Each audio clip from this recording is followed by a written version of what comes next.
How did you get to New York City? Through my mom, because I was born here. Born in Brooklyn and lived in Brooklyn till I was 9. And then my folks moved out to Long Island. So ended up there. And that's, moved on from that. But I'm a born and bred New Yorker, a dying breed, it seems. But here I am. Where in Brooklyn were you born and raised?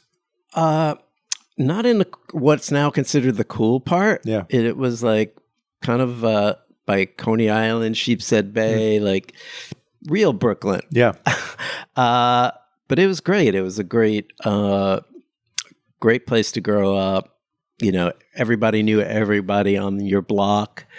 You just run from one house to the other. It was really a cool way to grow up. There's nobody, kids were just, let the doors open, and there was a freedom around that time that maybe doesn't exist anymore, with parents feeling safe about letting their kids out by themselves.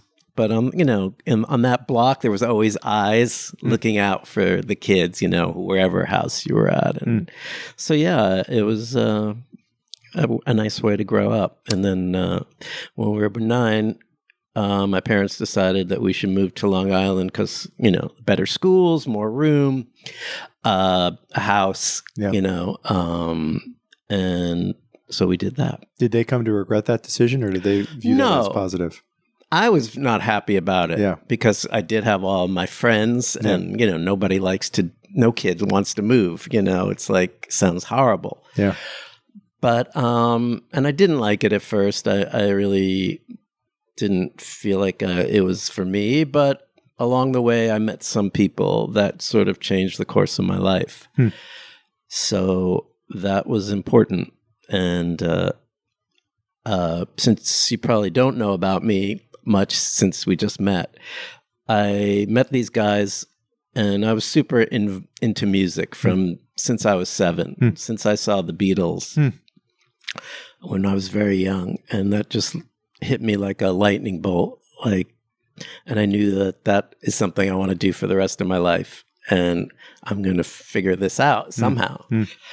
And, I was really into later on, I was super into British music, stuff like, T-Rex, Bowie, a lot of the glam things and not a lot of people in Long Island were really into that. It was like Grateful Dead, Allman Brothers growing up, stuff like that. So, but I met these guys and we jived together and we started this band called Milk and Cookies. And we started playing around and we started making demo tapes, and we sent our demo tape to a few people we thought might get it, and one of them got it, and we got signed to Island Records in the UK when I was 17 years old, and that was kind of unheard of. This is before CBGBs, that whole scene, the whole punk. This punk didn't exist then. We were kind of on the cusp of that. And so at 17, I went to England to record this album. Wow. And that's all I ever wanted to do. If I did nothing after that, that would have been good enough. But there were some things after that, fortunately. But that was living a dream, because the world was a very different place then. We literally sent off a tape in the mail to a manager of one of our favorite bands, which was Sparks. And immediately he's like, well, we love you guys, and we're going to come down to your basement in Long Island with the head of Island Records to see you play. And we did. And by the end of the night, we were told that we're going to be signed to Island Records and pack your bags because you're going to London to record. So that was something special. Wow. What were you going for with Milk and Cookies? What was the type of music? Who influenced you? Well, like I said, it was this band Sparks was a big influence. The New York Dolls were a huge influence. Bands like T-Rex, bands like The Sweet, all these like British bands, basically, mostly. And of course, the New York Dolls, who were like a huge influence on a lot of bands growing up. Velvet Underground. It was a mix of stuff, but kind of just came out in a unique style because we didn't really sound like anyone else. So yeah, it was a lot of that, if you know any of those references. But and we were really cute. So we had this sort of like teen appeal as well, which was like, something that was kind of nice about it. And so it was kind of like the lyrics were a bit subversive, but it was presented in sort of a very like teen package. And it was a really amazing experience that'll stays with me forever. What was your role in the band? I'm the lead singer, which is a good role, I found out. Very long story short, we released our first single, and it didn't do what everyone thought it might, which was to be huge. There were full page ads in all the British papers. We were on, TV shows in Britain and Europe, and like the label kind of like was confused and like didn't know what to do with us, and so they sort of dropped us, which was devastating. As high as the high of getting signed was, being dropped by the label or having them lose interest was just as equally as like pull the rug out from under us. But managers speak, have no fear, we're gonna get someone else, and blah blah blah.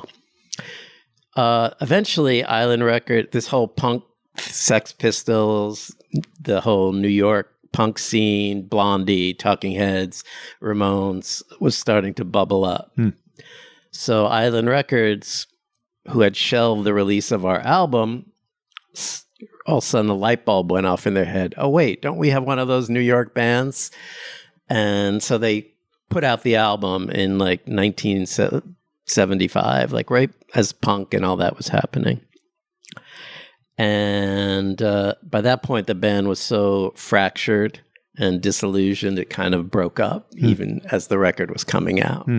So the record has since become this cult underground classic, has been reissued in a few different formats with a box set on capture tracks with people like Blondie, like Thurston Moore from Sonic Youth, writing essays about what this band meant to them, which is kind of cool. It's almost as cool as being huge, but in a different way, that people who know this band sort of connect like over it. Like, Milk and Cookies, like people have told me bands have been formed because of it. Romances have happened because of it. Because this feels like it's a special thing, like, Milk and Cookies, like. And we started playing again because of the release of some of these, reissues. And we played a show with the Lemon Twigs. I don't know if you've heard of them. They're like, sort of like very influenced in a lot of ways by Milk and Cookies in some degree. And they asked us to open their show at Webster Hall like 6 months ago or something, which was amazing. The place was sold out. Everyone was there for both bands. And it felt very validating and very special, So I'm really, feel really lucky to have met those guys, and that sort of like was my first professional introduction to the music business. Talk to me about how you met those guys initially. How did the band even come into existence? I was in high school, and I saw this girl in high school, and I was like, who is she? Because she didn't look like anyone else in that high school. Like, she was like on another level. I said, I have to meet this girl. I mean, I was kind of fell in love with her. And she became my first real girlfriend. And she knew, she was just cool into fashion. She was a fashion designer or wanting to be one, and just knew everything about music. And like, she was super cool. Like, and she knew one of the guys or two of the guys that ended up in the Milk and Cookies. And she heard that they were starting this band and were looking for a lead singer. And I had never been a lead singer before, but I looked like one. Yeah. And so we had a little rehearsal, tryout, whatever, and I got the job. And that's how I met them. I had never sang in a band professionally or anything like that. It was just, like I said, that light bulb that went off in my head that this is something I want to do and I'm going to figure it out. And it just kind of, a lot of my life is, a lot of things have happened in my life for just being in the right place at the right time and having the opportunity to make things happen and learn things along the way. Yeah. I didn't know how to be a lead singer really till I started doing it. And, we did a couple of shows and I was kind of shy. And like the guitar player was like, if you're going to be the lead singer in this band, you got to be the lead singer in this band. You can't just stand behind me and bang a tambourine. So I kind of got pushed a little more. And, as you do that, you gain the confidence. Yeah.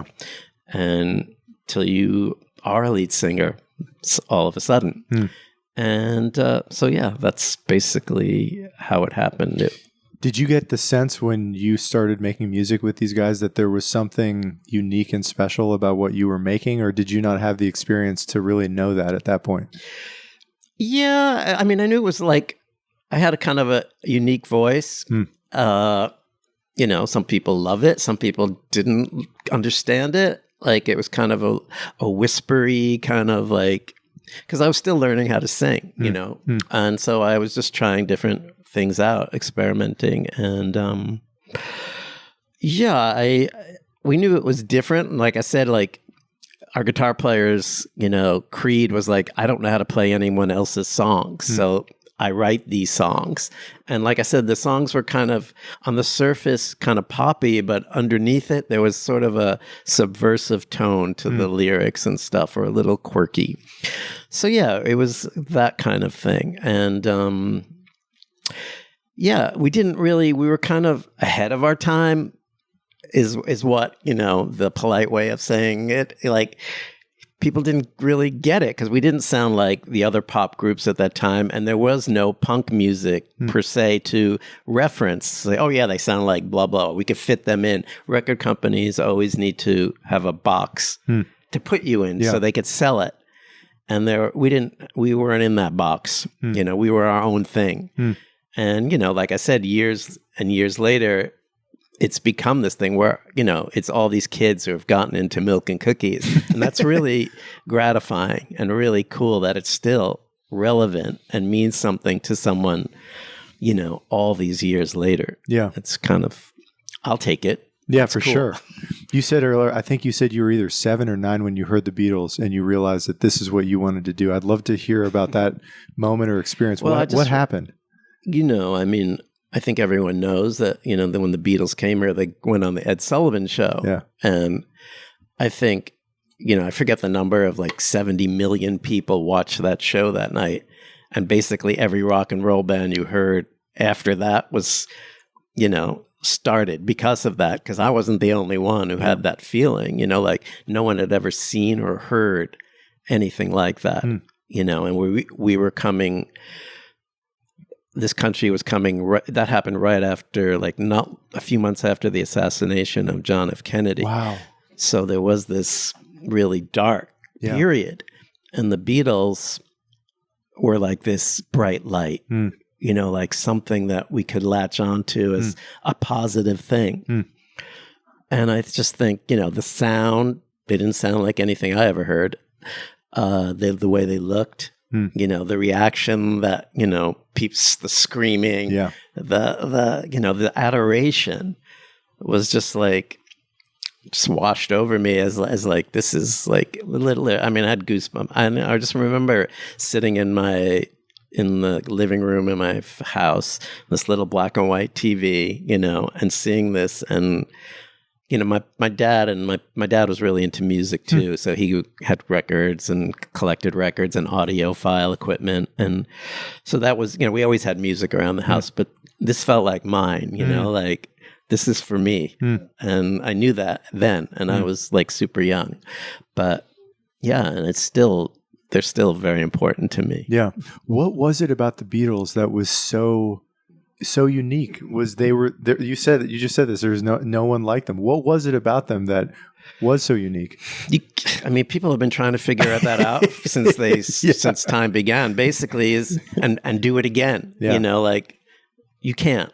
Those four guys, it's like anything. It's like the combination of the four of them, without, if you take one out, it wouldn't have been the same, And, obviously Paul McCartney, John, the songwriting, the craft, the way they hone that craft of the chords, the melodies, you saw the love between them, that they just loved this. Yeah. And like the joy. Yeah. It was, and plus the music was incredible. Yeah. And kids today are still obviously discovering the Beatles, and it will always be that way. And they're just like the blueprint, that everyone tries. I mean, there are obviously Beatle haters and whatever. And like, I don't understand that, but sure, fine. But everything you like is because of them. So, it's just one of those things you can't really explain, but it when you hear it. Yeah. That kind of thing. It sounds like you felt it in your body. You almost. Did. It was like I said, it was like, school, nothing, religion, none of that ever like even came close to giving me the feeling of this is for me and this is where I belong. It was a religion to me. Yeah.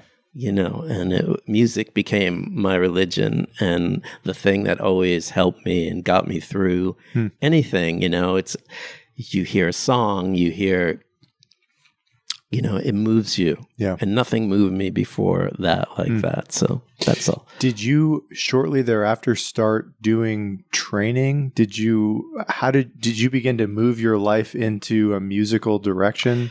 Just by buying records. Yeah. Like I became obsessed with like, my dad would take me to the record store. We'd go record shopping. And then as I got older, I would just go by myself. And, that was the way, records, getting music magazines, getting magazines from England, because they were always ahead of everything going on. So just absorbing all that information, like, because we didn't have 24-hour access like we have now. Yeah. You had to really go after this stuff. Yeah. And, that meant something. It was, like very visceral, very like, I'm going record shopping. I'm going to get this magazine. You couldn't see your favorite band anytime you want on TV or on YouTube or none of that existed. So you had to wait to see, the Stones, the Beatles, like they were going to be on TV that night. It was a big deal, and so, yeah, was my path, collecting records, which later on came in handy as I became a DJ. So, yeah, just like hanging out in my bedroom with my friends. I used to, I was getting all these English magazines with all these records that I would hear about, and you couldn't find them here. So I started writing to record labels like, hey, I'm a writer for some made up publication. If you could send copies for me to review, I'd love to feature. And all of a sudden I started getting on the mailing list of all these labels in London and the UK and Europe. So every day was like Christmas in my mailbox. Records would appear, and me and my friends would sit around, the guys who ended up in Milton Cookies, in Milton Cookies, and we would just listen and absorb. And it was just like super important. Music wasn't like a secondary thing then. Like it was like your life. It was everything. So fundamentally, because the act of listening was just so fucking enjoyable, what was it that led to this sort of obsession? I guess I've always, it started, started, I guess I had this collector gene in me, you know? And I like to collect things too. And like just getting every Beatle record, every whatever, you know, I just wanted it. I wanted to hold something, which, you know, is sort of gone. I mean, obviously there's records still being made and people buy vinyl, but there's other options. Yeah. There was no other option other than hearing it on the radio. Yeah. But to actually own it and plunk down your own money for something, that meant something, you know, because I didn't have a lot of money. So like, I think that's the one of the differences between now and then of, you know, music is kind of disposable now. People listen to 10 seconds of a song, they move on. You are kind of invested. You know, neither one is better or worse because it's a different world, but kids have a lot of other things to, you know, occupy themselves with if they want to. Yeah. And so, yeah, I just think that investment thing in something and having it mean something is what made it so special. You know, like I said, we all thought it was for us. Yeah. You know, it's not my parents' stuff, even though they dug it. Yeah. And actually took me to see the Beatles when I was very young. So yeah, it's that kind of thing. Yeah. You know?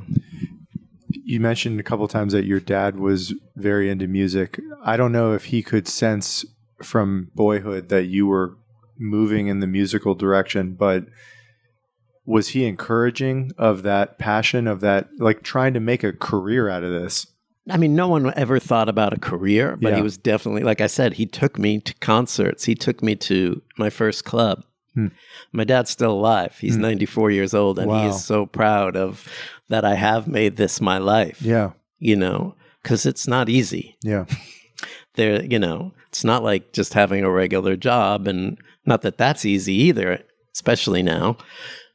But, you know, and it's up and down. It's a roller coaster. There's moments where everything is going great, and there's moments where, like, it isn't. Yeah.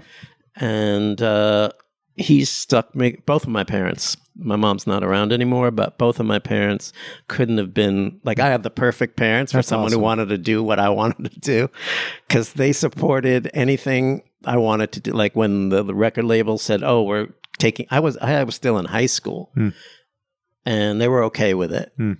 You know, you'll get your diploma, whatever. You know, like this is a once in a lifetime opportunity. They weren't like, you know, we want you. I was never going to be the doctor, the lawyer, anything like that. They, you know, that was clear. And wasn't going to go in the family business or anything like that. So yeah, my parents would come to CBGBs. My grandmother came to CBGB. Like, you know, I couldn't, like I said, I had the best support system anyone could have asked for who wanted to do what I wanted to do. So I was lucky. When you were signed, I don't know if you remember the financial details of this, but was it enough to give you like a year of runway? Oh, hell no. I mean, when we got a little stipend, you know, like it's always other people who make the more money than the band. Yeah. So, and we didn't care. Yeah. You know, no one actually, you know, I mean, I had no idea that all this time later, I'd be sitting talking to anyone about this. You were just thinking about tomorrow. Yeah. Like, so yeah, no one cared about money. Money was not, we were in England. We were like going to a record store. We were in the studio with like, we'd see all like these incredible musicians that we admired. We'd go to clubs and see like people, you know, just being in England, like I said, was enough. If nothing else happened, I was good. But yeah, no, we made no money, no money at all, other than just like living expenses and money we made from shows, which was also nothing. Yeah. So like nobody was concerned about money at that point. Yeah. I would love to hear about what it was like to be in England at that time, and what I'm assuming this is the 70s. Yeah. What was England like with that journey? What do you remember that still resonates? You know, I had never been out of the country before. Yeah. And so that was big. You know, it was like, really exciting. Like I said, England was the mecca for music for me, and like just getting to be there and being around a different culture, a different people, different food. You know, there was like this show in England called Top of the Pops, which was a show on Thursday nights, still on, I would guess, where because England had 3 TV stations at the time. So everyone in that country watched Top of the Pops on this. Like, so if you were on Top of the Pops, you would have like a huge hit the next, because like everybody watched that show. And if you made an impact, you know, even just to get on it was enough. But so everything would stop Thursday nights if we were in the studio, wherever, and we'd all, you know, hover around a TV to see your favorite bands on. Music was a big part of the culture there. So it was very important. And, you know, like I said, all these music magazines that I was like interested in, all these other bands. Yeah, it was basically a dream come true. We also went a few other places in Europe. We did a TV show in Holland. We worked with some amazing people who also like went on to do a lot of other stuff. So it was cool. Was England universally regarded as the center of the music world at that time? I would say so. Unquestionably, okay. I mean, since the British invasion, which was the Beatles and Stones and everything that came after it, and then Bowie and all that kind of stuff, it was a constant, for me, source of inspiration. Obviously, they were all influenced by Americans. You know, Elvis, the blues stuff, you know, all the British groups were influenced by America, but they made it their own and did this kind of made it better, sort of. Not made it better, but put their own spin on it.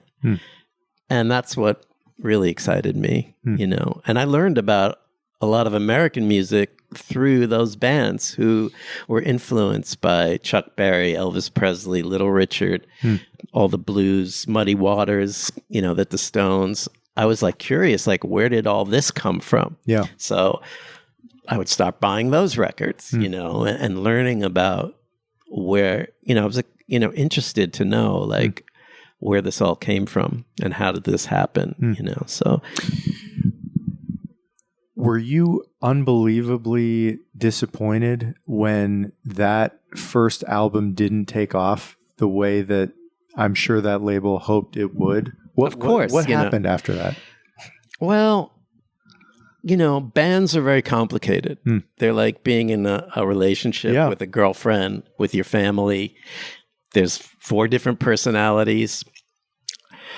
So everyone kind of handles it in their own way.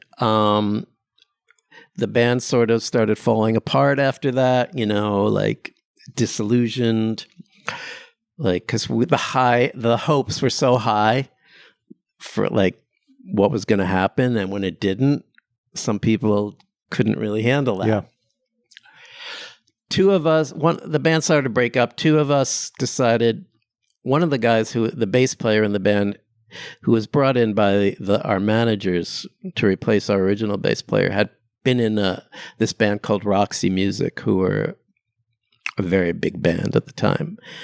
And so he was kind of seasoned, and he left the band after a little while after like the album wasn't coming out. We didn't get another record deal right away.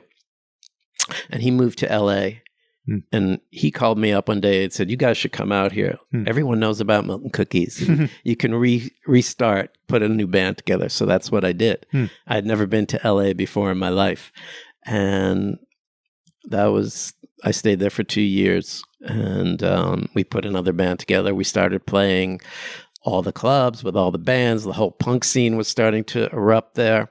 Amazing time to be in LA. And, you know, this is going to happen. That's going to happen. At the end of the day, nothing really happened. And I really miss New York, you know, after a while. And I was like, LA's cool, but I miss my family. I miss being able to walk and get a cup of coffee. You know, there's just things. You know, I'm from here. It's in my blood. Yeah. So I came back. And that's when another chapter of my life started happening. I was talking to the same girlfriend who got me into Milk and Cookies, we had broken up and we just became really close friends. She's like, oh, this new club opened up here called the Mud Club. She said, you should DJ there. I'm like, I don't DJ. I've never DJed before. She's like, yeah, I know, but you have all the records. Like, come and check this out and I'll introduce you to the DJ, because she was going there every night and had a crush on the DJ. And she, I did go and I met the DJ and he's like, do you want to try this? And I was like I had never been a lead singer. I'd never been a DJ either, but I was like, seems cool. So yeah, I went and got a tryout night, and not long after I finished, the owner of the club asked me if I want to DJ there on Thursday nights. So being in the right place, the right time, being able to do something, okay, I guess. I mean, I played some good records, and it made sense to him. And the Mud Club, I don't know if you ever heard of it or know what it's about. It was sort of the first downtown club in New York that, really made an impact. It was sort of like the anti-Studio 54. Yeah. Like whatever was going on there, this wasn't that. Yeah. And so people like Keith Haring, Jean-Michel Basquiat, Andy Warhol, that whole scene sort of exploded from the Mud Club. Nobody was anybody, but we were all figuring it out, figuring out our paths to doing something cool. So the club was small-ish, so if it maybe held 200 people in it, probably 100 of those people were so influential to what was going to happen in culture over the next 100 years. They're still being talked about and still being, their influence is still felt today. It was like a powder keg of talent and creativity. And then obviously New York was a very different place at that time. So people like Keith could come to New York and get an apartment for $90 a month and hone his craft and, be an artist. And that's really hard and almost impossible to do today. Yeah. People still find a way, but it's certainly not like it was then. And yeah, it was an amazing time. And I met some amazing people who, were usually influential to me and to the world.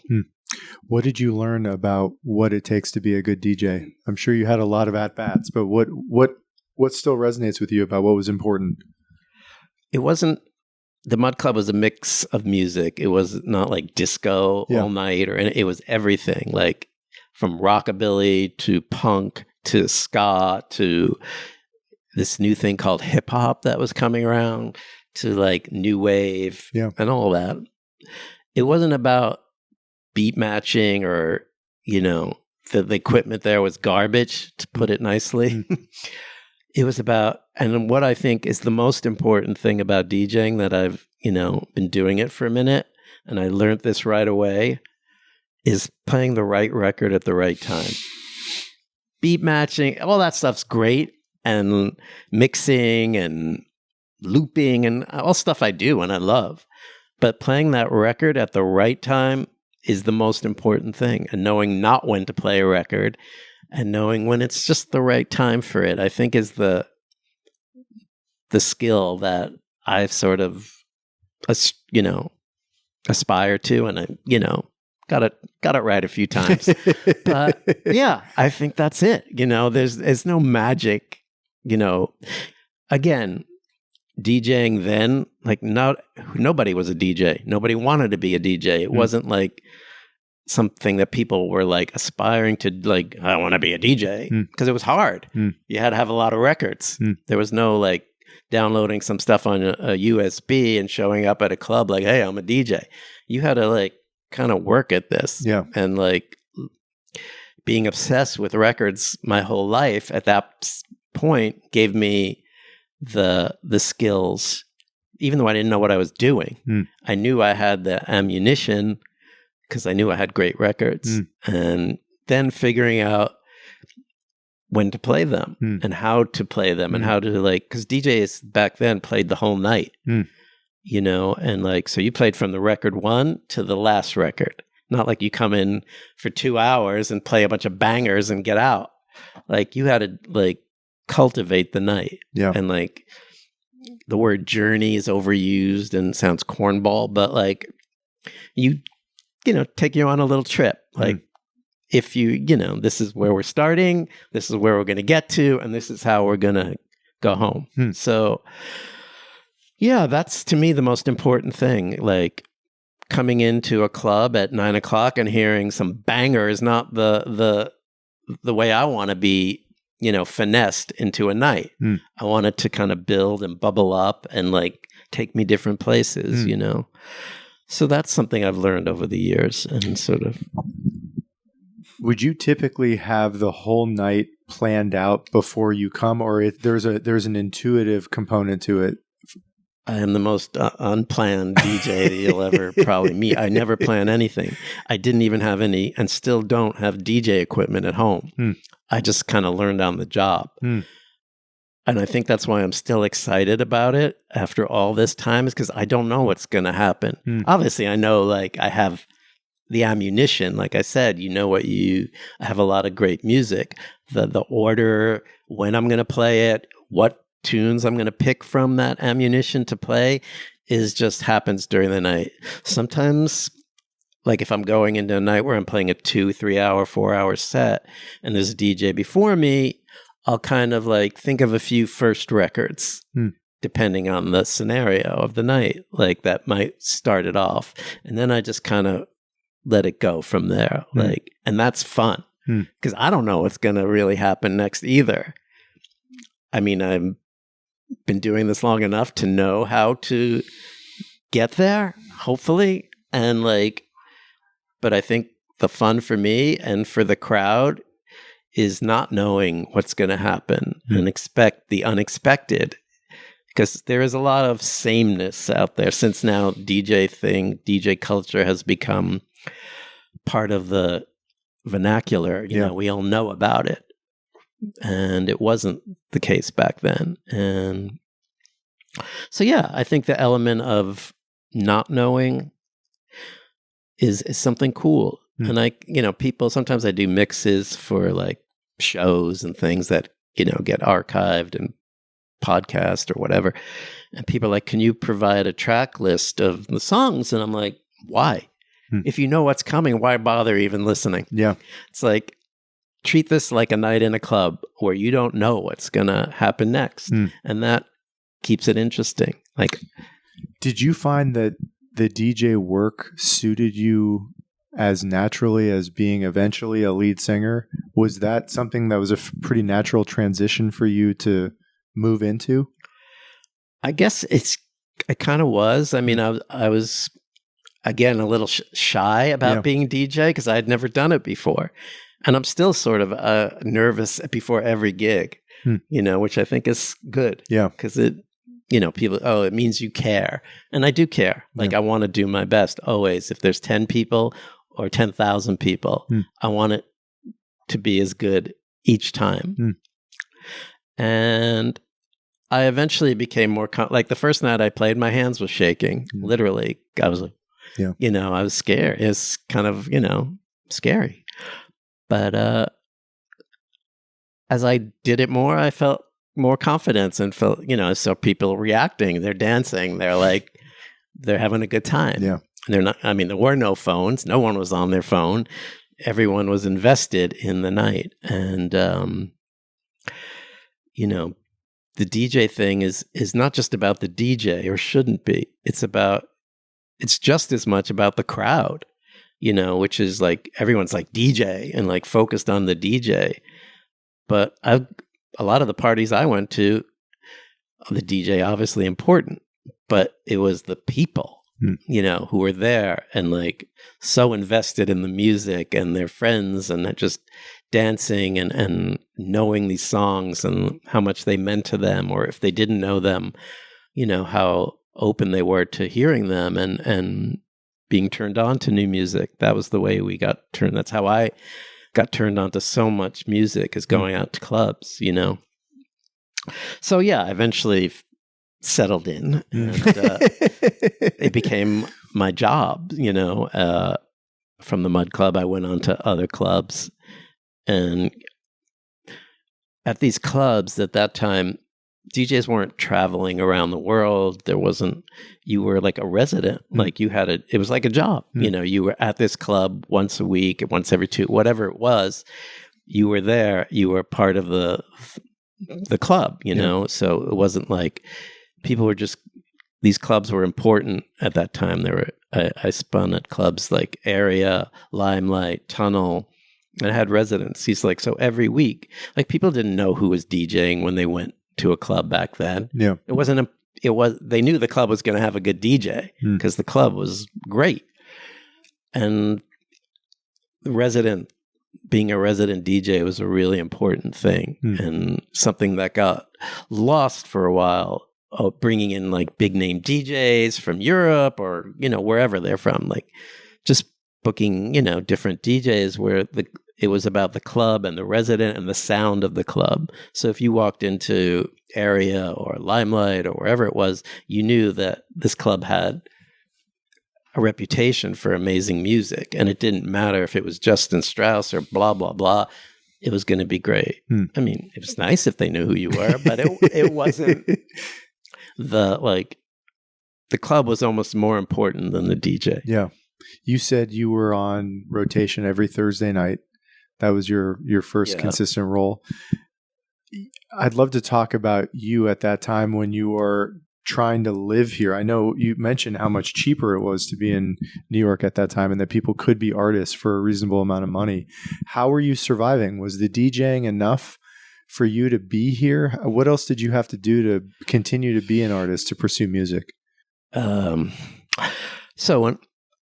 to backtrack, when I moved back from LA, I had nowhere to go. So I moved back into my parents' house. So at first I was driving in from Long Island to go play at the Mud Club. And that became kind of a strain after a while, or just I wanted to move into the city. Yeah. Always wanted to live in the city. Yeah. So I luckily found an apartment at on 21st and 3rd by Gramercy Park for $439 a month. 1-bedroom doorman building. Wow. So again, I just lucked out. The apartment, to be perfectly frank, the apartment went co-op a year after I moved in it. My parents, I didn't have any, if I was getting $200 a night at the Mud Club, that was a lot, My parents thought that buying an apartment might be a good investment. It was $50,000 for a 1-bedroom apartment. So they bought it. So I just had to pay the maintenance on it, which went up a bit from my rent, but somehow I didn't have any other jobs. DJing, not long after the Mud Club and I had moved into the city, my DJ career was advancing. So I was spinning at a few different clubs and was able to make it happen. I also got into remixing records and production and stuff like that, which was a lucrative career at that point because record labels had money to spend on remixes and stuff. So that was another thing. But yeah, I basically just did music. Again, my parents were so super supportive because I could have not. Yeah. I didn't know what I would do if, I could have probably finessed the rent, but once the building went co-op, that was something that I could not do on my own. Yeah. So yeah, that was a lucky break. Did it feel at all like you were stressed as hell trying to survive at that time as an artist? Not at all. I don't remember being stressed as hell. Yeah. It wasn't, paying, although that kind of money back then is equal to whatever it relates to now due to inflation, just changing times. So that was probably $3,000 a month in today's terms. I don't recall being stressed, particularly because everybody was sort of in the same boat and we were all just working. And like I said, money was not the goal. It wasn't like getting rich. We weren't like thinking about that stuff. Like we really weren't. We were doing something special. And I think we sort of like, when you're hanging out with people like Keith Haring, John Michel, Warhol, whoever, the other people that you've never heard of that are just as, or pretty, amazing artists. That's what you were thinking about. Like, what could we do next, And luckily I got into this remixing thing, which, like I said, was very well paid at the time. And that sort of changed things a bit.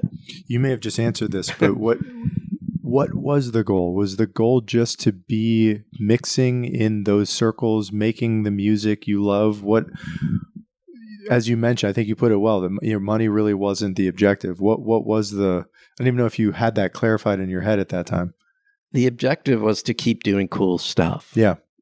Like, I don't think Keith Haring knew what Keith Haring would be or what it's become or what that means or, how art has become so commodified and it's all about money now and paintings selling for millions of dollars that literally he couldn't give away, or did give away. And the goal is just to be creative and be an artist and be making art. And if you got by, that was good enough. I mean, I wasn't, I like nice things. I like to buy records. Though all those things cost money, like to go out to eat, just, I wasn't like thinking of like investments and like portfolios or, I always had a thing about knowing what I loved. I bought an Andy Warhol painting when I was 14, 15 years old and it cost me $800. I mean, obviously it became worth a lot more. And every time I had some extra money, I would buy art, not because I thought it was an investment, just because I loved it, because I wanted that and, to look at that on my wall and it really resonated with me. So I was lucky, or maybe I'm just naive, or maybe I just cared about being surrounded and being influenced and being around the things I love, whether that was art, whether that was friends, family, music, of course. This community, which is a word that gets tossed around a lot. But it really was back then because there wasn't a lot of us, so it was a special thing. So, yeah, I mean, I've never been like, obviously we all love money and we all love whatever it can do for us and help us and help our friends and help whoever we can help with it. But it's never been my driving thing. It never has and still isn't. I do things for free. If I think it's cool and people have no money, like, hey, we really love you to play this party. We have no budget or, $100. Like, really? Cool. I'm down. Because I can make money doing something else, so I think that people are maybe sometimes just too money driven and not artistically and driven. And I don't know, maybe that's dumb, but that's how it works for me. Yeah. It sounds like over the years, your DJing career, and you correct me where I'm wrong about this, but it continued to balloon and you got more and more opportunities to do that kind of work. Did you at some point kind of decide that this is what your creative work is going to be in life? This is what you want to commit to? No doubt. I knew this was, like I said, from 7 years old, this was my calling. This was, and even, like I said, there's ups and downs. And there's times where like, you just think I need to do, like, maybe I should do something else. This isn't working out. As time went on, I had a family. I have two daughters. There's that pressure to, provide for your family. Yeah. But somehow, just when I thought it wouldn't work out, something happened, or I had another idea, and there was another door, or there was something new, or someone discovered me, like, oh yeah, or something happened, and I think that's also something special about being in New York, and being in New York for my whole life, is there are these opportunities that come up, and being able to see those opportunities and make things happen, or help make them happen, or want to make them happen, and being open to making them happen is really important, because sometimes people don't see the opportunities that could be in front of them and pass them by or whatever. And just, I think you have to grab them, at least try to make things happen. So just when it seemed like it was all going to go to hell, something happened. And I met this person, this thing happened. And I think New York's still the best place to do that. Somehow, literally walking over here, I met 3 people that I know or hadn't seen in a while. And another person who came to pick them up was in the car. It's just the smallest town in the biggest town somehow. And I think, just keeping your eyes and ears and mind open to opportunities around you is the beauty of New York, I knew that I'll find a way, to make this happen, and still doing it.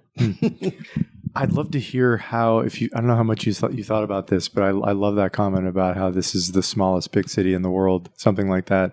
How can people better take advantage of that synchronicity, those sort of opportunities that I've only lived here a year, and I already get that sense myself, but is it more just staying open, walking around with no earphones in? How would you recommend people? I've never owned a set of earpods or earphones.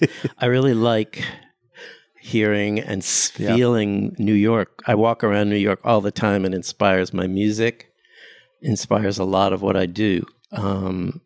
Just getting a coffee, sitting out, being on the train. Being on the train these days is so funny because everyone is not looking up. Yeah. They're just focused on their phone and not what's going on around them. And there's so much interesting stuff going on all the time. I mean, as far as in the creative community, I think being present, going out is still important.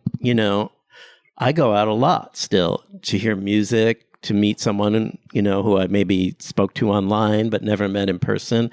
I think showing up is 90% of the work. Yeah. It's really important. I have people I know oh, I'm not getting booked. And I'm like, well, when have you been to the club?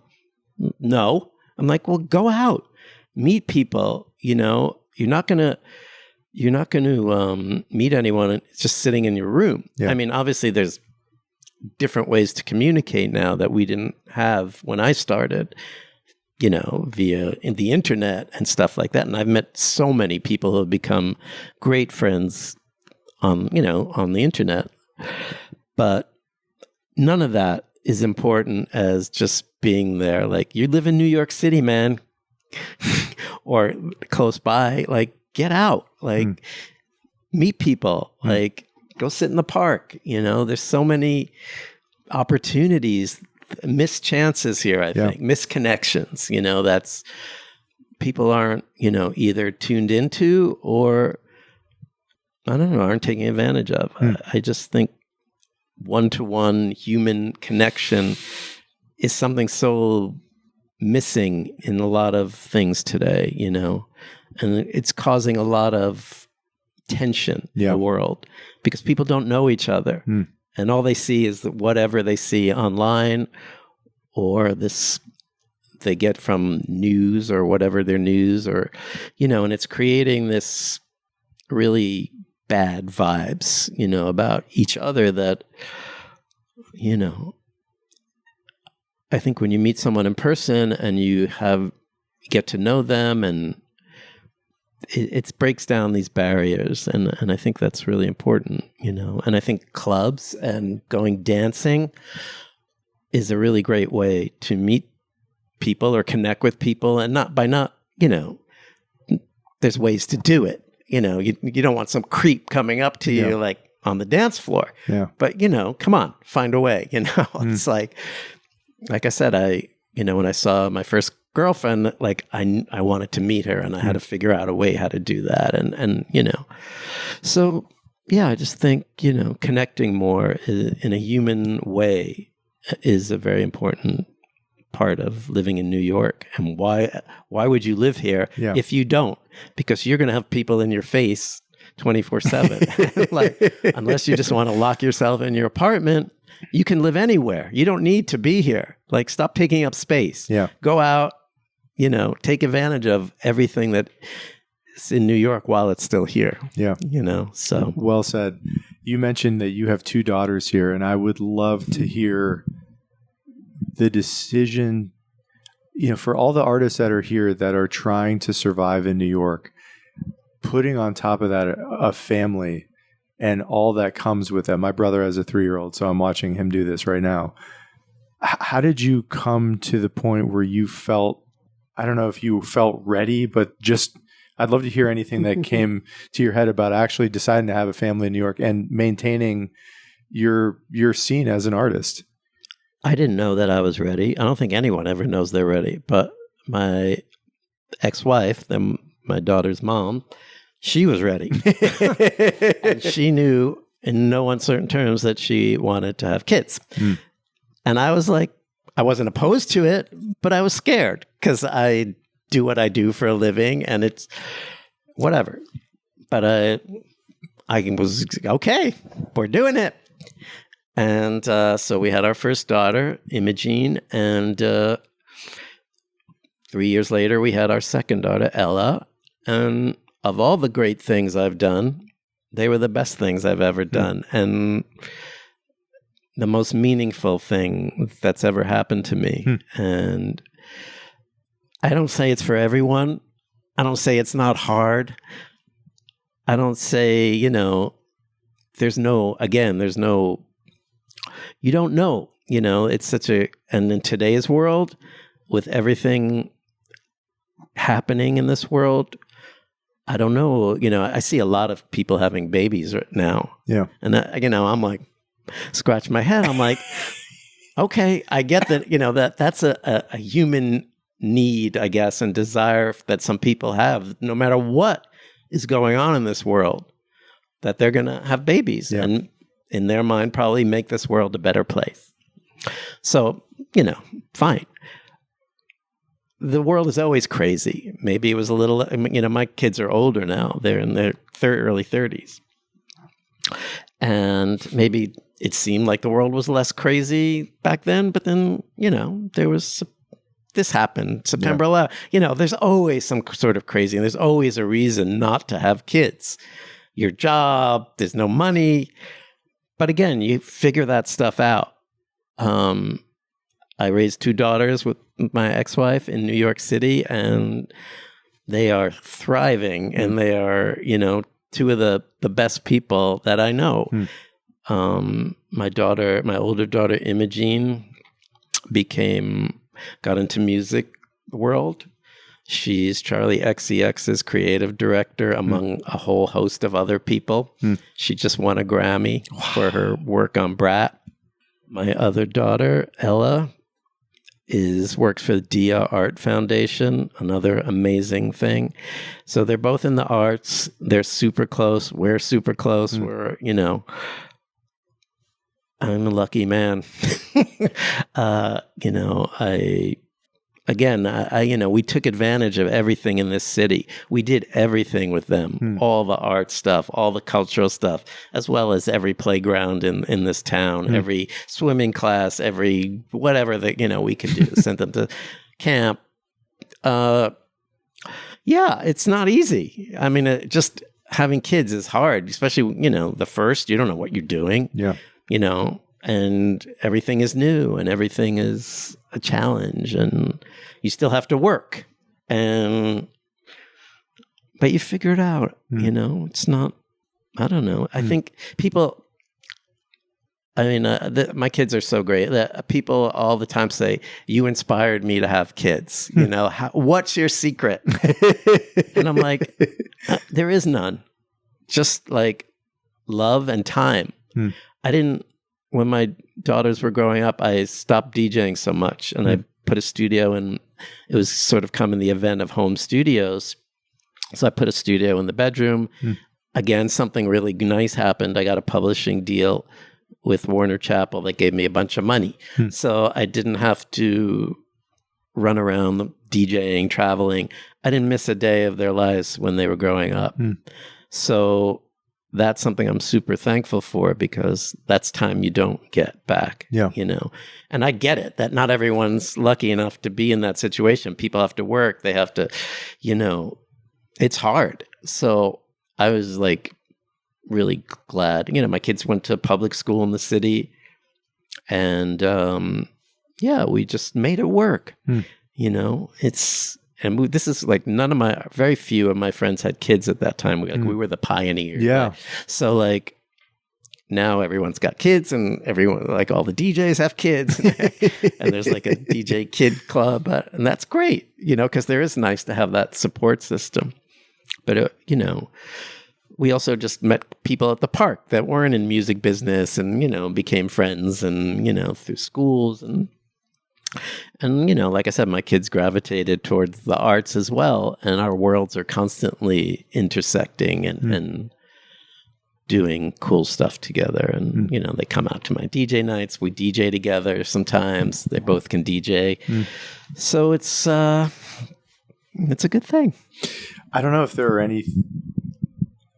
hacks is the right word, but for people that might be listening to this who are interested in having kids in the city, but are worried about mostly the cost. I don't know if there are. You mentioned the swimming classes in the art world YMCA. here. The YMCA. Okay, I would love to hear what helped make having kids more manageable. I guess in part from a financial perspective. Any just free and interesting activities with them that sticks with you, or how you navigated those waters. And as you said, I know it was hard. Obviously, you've mentioned that a couple of times. But is there anything that people may not? They probably aren't appreciating because they don't have kids. That you went through this and you learned the hard way how to do some of these things. You just kind of at the time, and like I said, I'm sort of out of the loop of raising young children in New York. But there was a lot of free or cheaper things available to parents, like the YMCA pool. There was a nice one not too far from us by Stuyvesant Town. And they're all over the city. Yeah. They're everywhere. And they have swimming lessons. You just have to look a little. It's so easy just to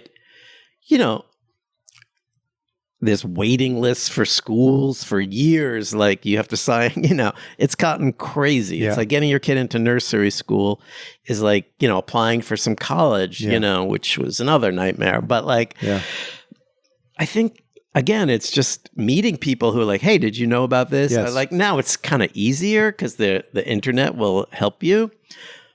But, there's probably plenty of cheaper or free things. And maybe some people have the mindset, if it's free, it's not good. Yeah. And that's not the case. Yeah. Like there's a lot of stuff, and like we found this YMCA camp in Rhode Island that was amazing, that we'd send the girls to like a couple of weeks out of the, in the summer. And they had the best time and made lifelong friends from that. And yeah, I think being in New York and living in New York involves being a little creative sometimes, but there's so much stuff here. Just look for it, like I said, go, it's out there. And, if you have the money, which, it takes some money depending on, like I said, it's a lot more expensive to live in New York now. And maybe some of these programs don't exist. Like I said, I don't know, but I would gather that there are some things that you could do. And there's a million parks. If you just go, we would go every weekend to Central Park, we'd go to when Battery Park, they just open, like, there's just a ton of things. There's no end to what you can, people say, how do you raise a child in the city? I'm like, how could you not? I was also a little lucky is that my ex-wife was from Virginia. So we would go there. The girls would go there for the summer and they learned how to ride horses. So they had sort of the best of both worlds, but most of their life was in the city. And, I think that gives kids an edge. Like, they're a little that much tuned in to things, because of growing up here, because you have to be, like, they're aware. You have to be aware when you're walking around New York City and like, I think that gives them an edge that no other place really does and prepares you for things in this world. I watch my daughters now handling themselves under these really high pressure situations, whether it's touring with Charlie or any of these things, like with Ella, Adia, like, and how they handle that so well. Like nothing, they figure it out. Yeah. They grew up around artists and cool people, and that doesn't faze them. Like, they're not like, oh my God. Like, they just get the job done and, bring a lot to it. So I don't know. There's no one answer for anything in this world, but I think just keeping, like I said, there's a lot here. And, I love New York, obviously, and I support it, and I think it's a great. Still, people sort of put it down a bit. It's not what it was. Nothing is. Yeah, yeah.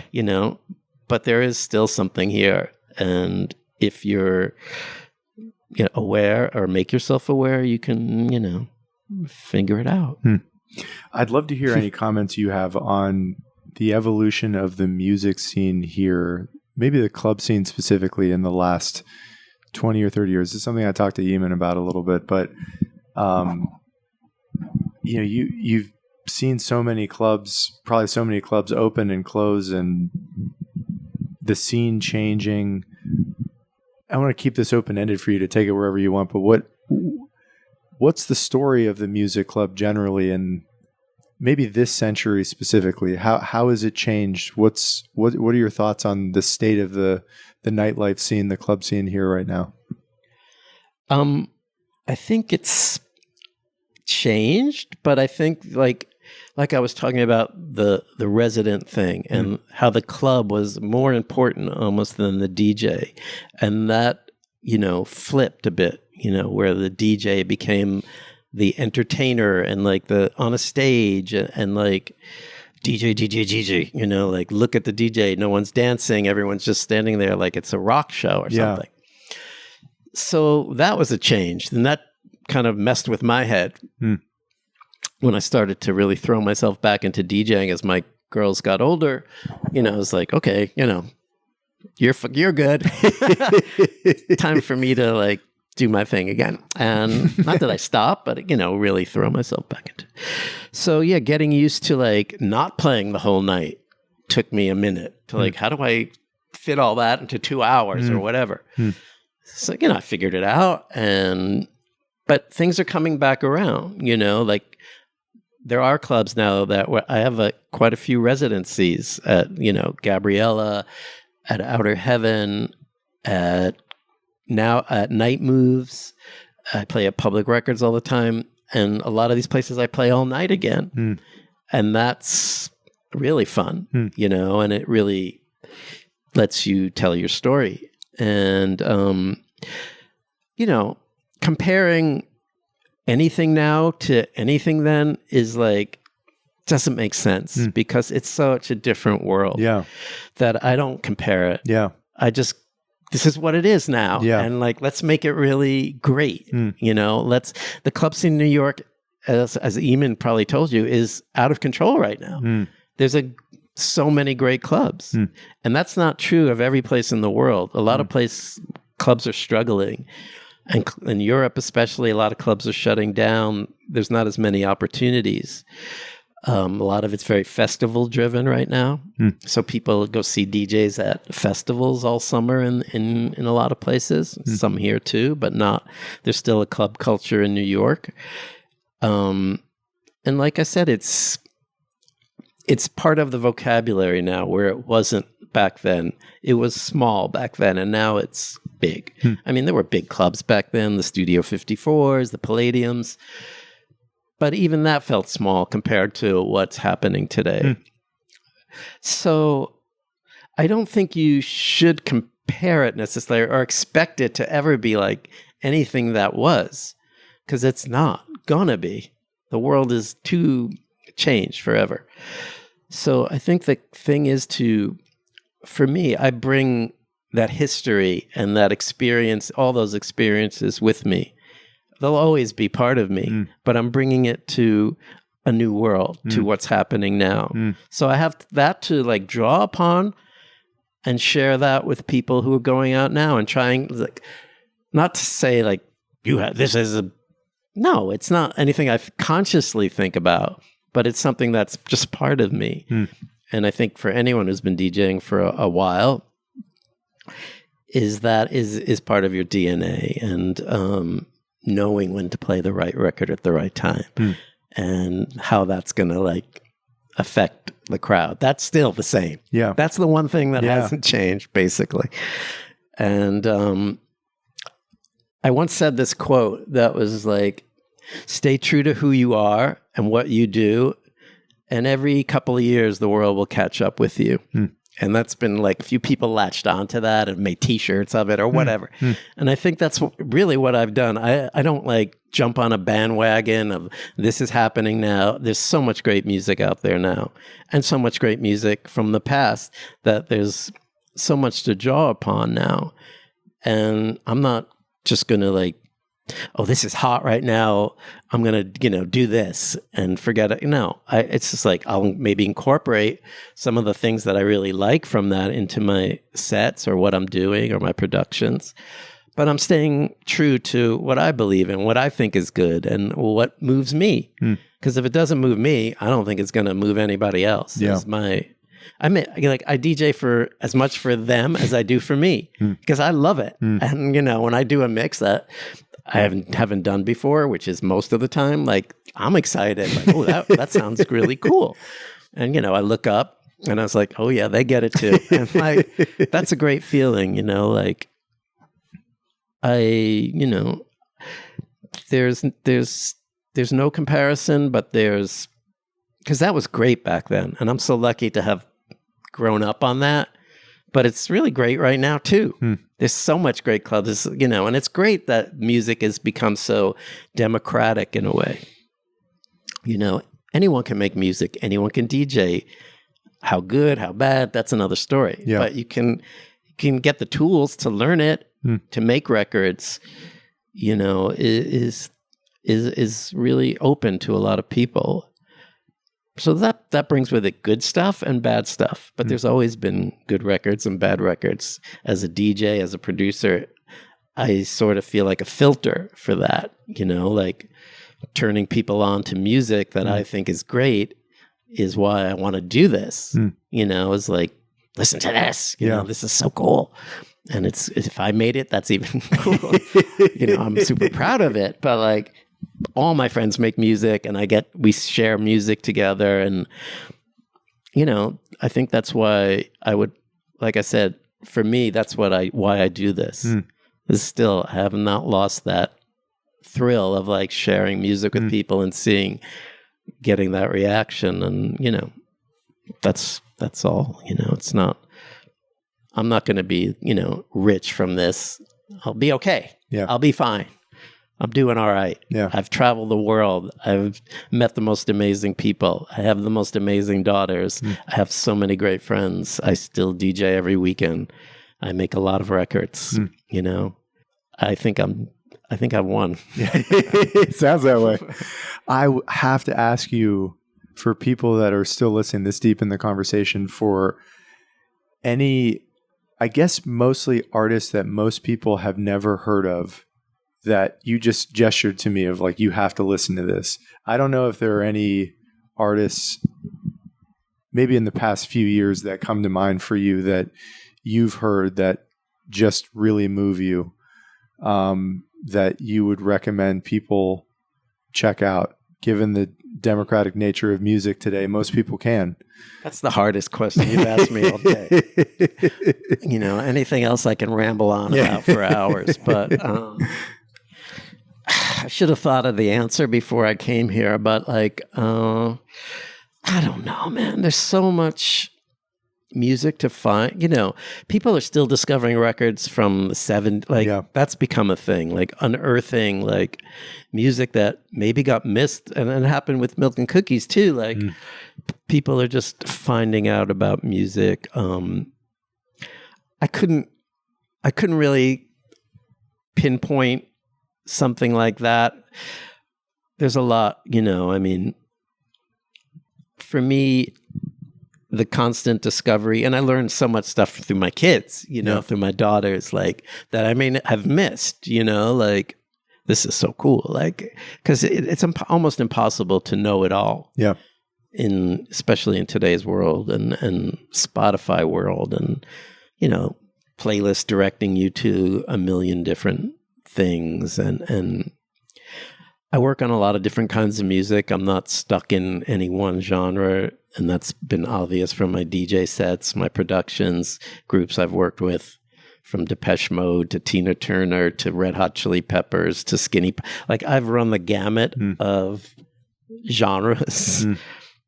And that's been a learning experience for me. Again, I'm not here to I don't know. I'm bad at that question because and I apologize. No, but, I get it. I would hope that people when I do publish a DJ set, I get people message, "What's this song?" And I love that because I may not list it. Yeah. And it's that people are still invested enough to write me, and I'll happily tell them, "Oh, it's this," or even send it to them. Here, go for it. I think that's my job, and I do that a lot with, the music I make and the music I play. So, yeah, there's enough Spotify playlists out there. You don't need me to. We talked a little bit about this before we started recording, and I would love to. This is another thing that happened this century that has come to mind for me a couple times during this conversation about how it may have affected music and the music scene here. But I would love to hear about where you were on 9/11 and what you remember about how it affected this city as it pertains to music, which is such a close connecting nerve to just the spirit of the people, I would think. I don't know if you were here then on that day, but anything that you have to share. We've had a few in club world, our first 9/11 was in the club life and in the world was to me the AIDS epidemic. Yeah. Where that, couldn't we didn't know anything about it. And it sort of decimated the club scene, the creative hub of this community. And that was, a big thing. But as specifically 9/11, I do remember it exactly because it was an absolutely beautiful day. And it was an election day here. And I voted in all it was a primary election or something. So I'd gotten up, it was whatever, early in the morning to go vote, dropped my kids off at school. And after that went to vote. And I'm walking across Fifth Avenue and 23rd Street. And I look down and I see smoke coming because you could see the World Trade Center from Fifth Avenue very clearly. Wow. And I was like, that's weird. And then someone else came up talking. It's yes, a plane hit the World Trade Center. And I was like, what? How? Everyone thought some small plane, private jet or whatever. Nobody knew. And it was that's scary. Obviously people are hurt, for planes. And then, whenever minutes later, that second plane hit. And then obviously everyone knew this is not some freak accident. I didn't know what to think or what to do and just panic like we're under some kind of attack. And of course, my first thought was like my kids, like, are they okay? And like, so, everybody was like panicked to get their kids out of school, or what's happening as the day and time, minutes unfolded of other, attacks in DC and all that. And when the buildings collapsed, everyone's just New York's heartbreaking, like, and I lived on 21st Street, which was, 20 something odd blocks away. Yeah. And the smoke and the ash and the smell of death in the air was everywhere. It was dark. This beautiful day, it was sunny, and just turned black. It was horrible. I mean, there's no words to describe it. I still think this is the single worst day of my life. I'll never forget it. And every day that anniversary comes around, I'll probably start crying now, but I break down in tears because I lost friends, some family friends of my daughters who were firefighters from school were lost in that building, as well as all the other people, and, we had never lived through anything like that before. And, hopefully we never have to live through that again, but that happens all over the world a lot. We were lucky. And we ran out of luck. It's very emotional. I'm sure. Yeah. As a New Yorker, you felt under, like no matter where you were under attack, that it could have been you. It could have been anyone that I'd been up to the World Trade Center many times, to the restaurant, to visit a friend in an office. I have friends who were supposed to go that day. You hear all those stories. I was late for work, whatever, Yeah. I don't even really have the words to say how much that hurt and how much it still hurts as a New Yorker, as a human being. You see some images still, somehow they pop up on your, around the anniversary time, and the sheer panic of like those people on the planes, those people in the buildings who just went to work that day, who didn't know anything, it's like the cruelty of this world sometimes is staggering, that anyone thought that would be a good idea and do something that's going to further anyone's cause is beyond me. But it was horrible. And I hope I'll never have to, obviously there's a lot going, we're dealing with tragedies of immense proportions all over this world right now, specifically in Gaza and Sudan and a lot of other places. And, but being here on that day, that doesn't leave you. I don't think anyone who was here that day can just ever forget that. You know? Not to get over dramatic, or for sure, but it was dramatic. Yeah, it's fascinating to me that the analogy this hadn't really occurred to me, that something a parallel to that is the AIDS epidemic, and what I'm sure you witnessed from friends. I lost more friends to AIDS than in the World Trade Center, than in COVID. Yeah. Which were all horrible and still are horrible, but that was really personal to me. Yeah. The way it affected the clubs where people weren't going out because they were scared, because we didn't know if we were getting this from drinking from the same glass. There was no information at the time because no one in positions of power cared, because it was gay disease. It doesn't affect us. And, that mentality put off a lot of research for a long time. I mean, the president, couldn't even utter the words, Ronald, like at the time, it couldn't even say the word AIDS. It took forever to acknowledge it.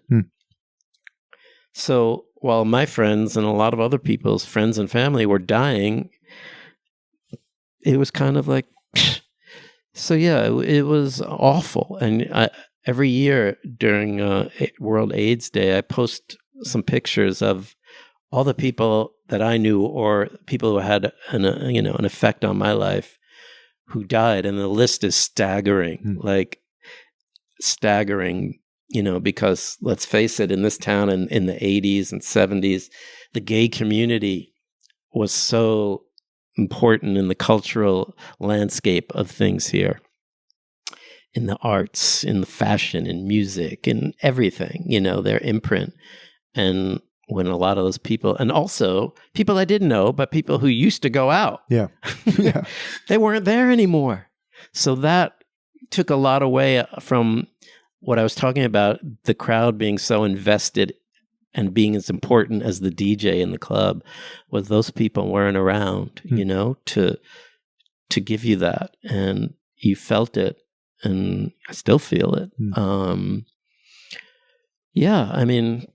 It was pretty bad, and obviously it's amazing, and through all the scientific breakthroughs that people can live with AIDS now. Yeah. And I know people who have lived 30, 40 years and are thriving, and that's incredible.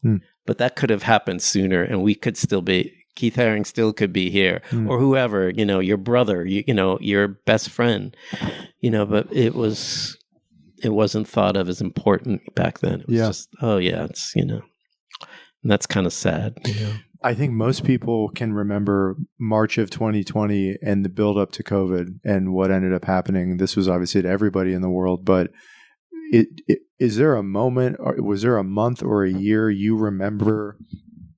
And maybe this is before people really had any idea of, like you said, how it was being transmitted, where people were just getting deathly ill. I'd love to hear about anything that may come to mind. Are you talking about from COVID or from AIDS? Yeah. I mean, all of a sudden it was like when you didn't see someone for a while that you used to see all the time, you're like, oh shit, because you knew, and there was an artist named Klaus Nomi who was very important in the downtown scene.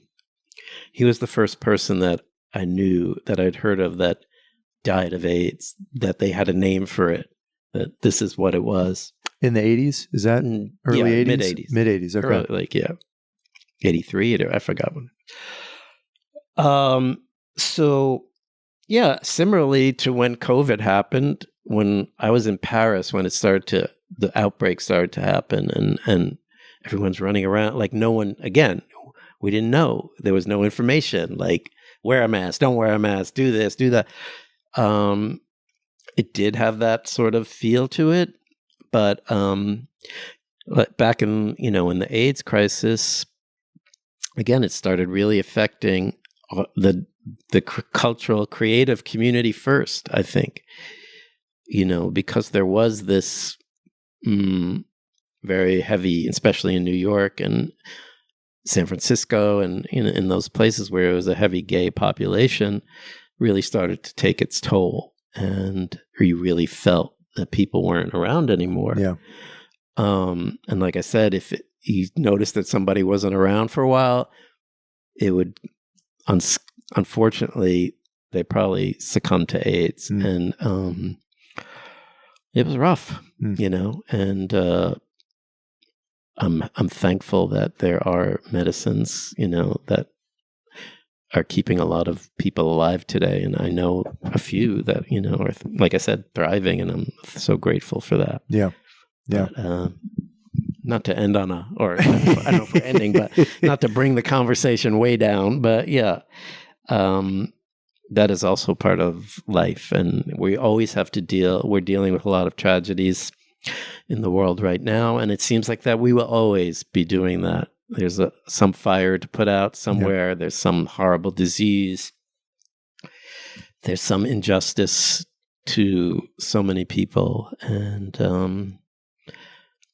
I don't know if that's, I'm not smart enough to know the answer for any of that, but it just seems that's life, it's not, there's always going to be that, and sometimes it comes in this huge wave like COVID or AIDS or World Trade Center or these big moments, but there's, or Gaza right now and all of that horrificness. And, again, that's such I don't know if it's complicated that people shouldn't kill each other or kill children, or like, that doesn't seem complicated. That seems like that's not what you do. But I'm just, I just make music, and try and through being creative, through being an artist, to lift things up, to find, I think that's an artist's job, is to show some things that are not so good, and maybe show some positivity through, music, through art, through sharing that with the world. I don't know. It's a tough time right now. Yeah. I think you've used the word luck a half dozen times in this conversation, and I love that word. I consider myself to be a very lucky person too. And I'd love to, maybe we can close on this I love to ask guests about their definition of success. And I think I already know that you view yourself having had a lucky life from your own definition as being successful. But I'd love to have you comment on, going back to the 7-year-old kid that saw the Beatles and wanted to work in music, have music really be a major or the focal point of your life, how you think of success in your own life, and also any advice you would give to younger people who are the younger version of you, who get that feeling too, and they feel called to music or some other artistic career, and they're scared or it's intimidating and they don't know what to do. I'd love a long ramble on this because I'd love to get any I have advice a few different comments. thoughts. Luck, if you want my definition of luck, like I said, there's no smooth ride in this business, especially if you're in it for a long time. Yeah. You weather storms, you become in and out of fashion, maybe.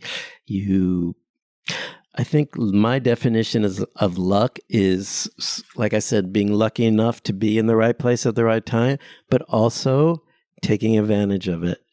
Luck passes a lot of people by. Yeah. It's like a train, jump on it. Yeah. You got to jump on it. You got to keep your eyes open to find a way. This is hard. There's a gazillion other people who want to do the same thing or think they do.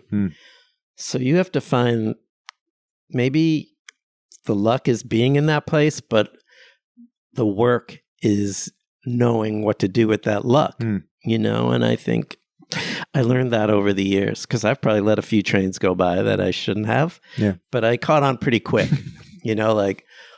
oh yeah, I should do this or call this person, or, maybe it's scary to call somebody and ask them for help or tell them what you would want to do. But pretty much nothing happens if you don't. If I didn't say, hey, I'd love to remix this record, I'm like, oh my God, we would love to have you do that. But they didn't think of it. Yeah. But but just presenting maybe they'll say no, sorry, we're not doing it. But maybe they'll say yes. And I think that's a gamble you have to take. And, that's important, especially in the business that I do, because it's just, if you're not putting your best foot forward, or at least trying to think of ways to make this happen, it's not going to happen.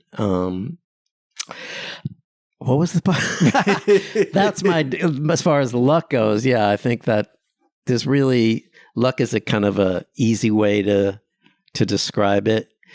Very rarely does it just luck. You're like, oh wow, I walked into this club and the world opened up for me. No, luck is opens the door, and then you got to kick it down. I want to, as far as mentoring, I have a lot of young DJs, and I love young DJs, and I support them, and they ask me questions all the time, and I go out to see them, and I have, done records with them, and I think that's super important because they will carry on this long after I'm gone. Yeah. And we need that. I'm not trying to keep this for myself. This is, and I love sharing anything I've learned with someone who's really interested and cares enough to write me. And I'm sure it's not easy for, some young kid to hey, I'm a big fan, blah, blah, blah. Would you listen to my track? Or, you have any advice for me? And I think that takes chutzpah. Yeah. And I admire that. And that, there's so many young talented kids, especially right here in New York, that I've become friends with, that I DJ with. And that's kept me excited too, because I learn from them. Like I said, I learn stuff all the time. And when you stop learning is when you might as well just pack up the bag and go out to the farm. Yeah. Like, because if you're not learning and not like advancing this, you're just stagnant. And like, so yeah, I think again, my motto goes back to, just being there, being present, taking advantage of that, taking advantage of, if we're talking about New York, of being here. And, there's no magic answer. There's no one formula. There's so many ways to become who you want to be. And, I'm here. If you need any, I still love what I do, and I wouldn't do it if I didn't, and I feel, I don't know, very honored to be doing something that I, started at 7, that I had this idea and I'm still doing. Yeah. It's kind of crazy, but great. If I could sneak in one final question about this city, I'd love for you to close with maybe any comments about, you've noted some of the things you still, and I think always have loved about New York, but what does the city mean to you? And what do you love about this place?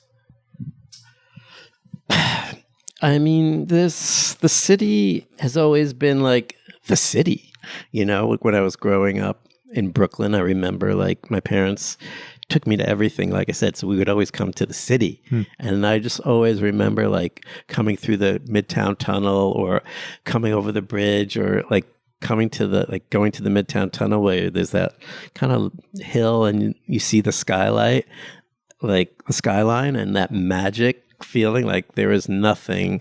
It's like the Emerald City, And I still get that when I come from the airport or wherever. It's just like, I can't, New York is the place where everything, other than England, where like a lot of music I love come from, but especially like in the club world, like New York is the birthplace of that, and the birthplace of so much art that I love. And it's just a town, like I said, that feels like, it's New York City, but it's still a small town. And there's something, everything is kind of moved back to Brooklyn now, where when I started this, everything was in Manhattan. Yeah. Like nobody was in Brooklyn. Like all the clubs were in Manhattan. Manhattan was the thing, it was where everyone was. And like now no one is there basically, and everyone's here in Brooklyn. So that keeps things interesting. Maybe, people say, do you ever think clubs will ever be a cool club in Manhattan again? And I'm like, I don't know. But I would hope so. I think, New York is the place, like I said before, that you can make, corny as it sounds, if you have a dream, you can, and you really figure the way out, you can make that dream happen. And as an artist, I think, I don't know, maybe I'm naive or maybe I'm living in a fantasy, but I would hope that that's still true. And I think that's why people still come here, no matter what, no matter how high the rents are, no matter what's going on, no matter people getting killed in the subway, whatever it is, people are still coming to New York to find their dream. Everyone, people who feel like out of place in their hometown, people who feel a little different, you just kind of, nobody even notices you here until like, it's like, people have told me like, the minute I came to New York, I knew I belonged here. And that's the beauty of New York. I think it's a kind of it's also hard as hell. Yeah. So you have to like, really like, because you're going to come up against a lot of stuff, and like, unless you're like a trust fund baby or something, you're going to have to like, really suffer probably one way or another. But that's okay, because the other thing is going to take you where you want to go. The good part, there's no, people are still coming here. Yeah. And that's great. Yeah. This was an honor. Thanks, Justin. Thanks.